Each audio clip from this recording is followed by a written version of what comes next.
मीका का ग्रंथ अध्याय 3 अत्याचारियों के विरुद्ध। तब मैंने कहा, याकूब के घरानों के मुखियाओं, इज़राइल के शासकों, सुनो, तुम्हारा कर्तव्य तो न्याय करना है, किंतु तुमको भलाई से घृणा और बुराई से प्रेम है। तुम मेरे लोगों की खाल खींचते हो और उनकी हड्डियों से उनका मांस नोच लेते हो। तुम मेरी प्रजा का मांस खाते हो, उनकी चमड़ी उधेड़ लेते हो, उनकी हड्डियां पीस देते हो और हड्डी के गोश्त की तरह उनके शरीर की पोटी पोटी काट देते हो। यह सब करने पर भी वह प्रभु की दुहाई देंगे, परंतु वह उनकी नहीं सुनेगा, बल्कि उनके कुकर्मों के कारण वह उनसे मुंह मोड़ लेगा।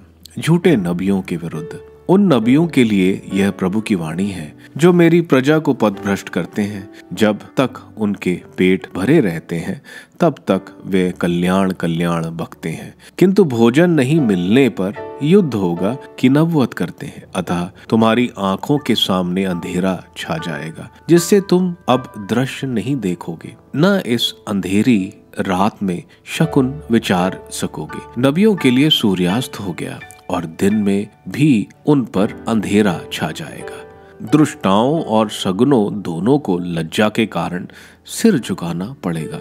ईश्वर की ओर से कोई उत्तर नहीं मिलने पर वे लज्जा से अपने मुंह पर मोहर लगाए रहेंगे। किंतु मुझे तो अधिकार प्राप्त है, मुझ में ईश्वर का सामर्थ्य, न्याय और बल भरपूर है कि मैं याकूब को उसके पापों से, इज़राइल को उसके अपराधों से आगाह करूं। सियोन के विनाश की भविष्यवाणी। याकूब के घरानों के मुखियाओं, इज़राइल के शासकों, सुनो, तुमको न्याय से घृणा है, तुम साम्य को उलट देते हो। तुम रक्तपात द्वारा सियोन का और अन्याय द्वारा यरूशलेम का निर्माण करते हो।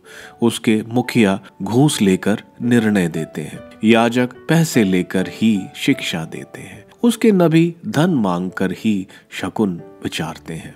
यह सब करने पर भी वह प्रभु की शरण जाकर कहते हैं, प्रभु हमारे बीच में है, हम पर कोई विपत्ति नहीं आएगी। अतः तुम्हारे कारण सियोन जुता हुआ खेत हो जाएगा, यरूशलेम खंडरों का ढेर और मंदिर का पर्वत जंगल।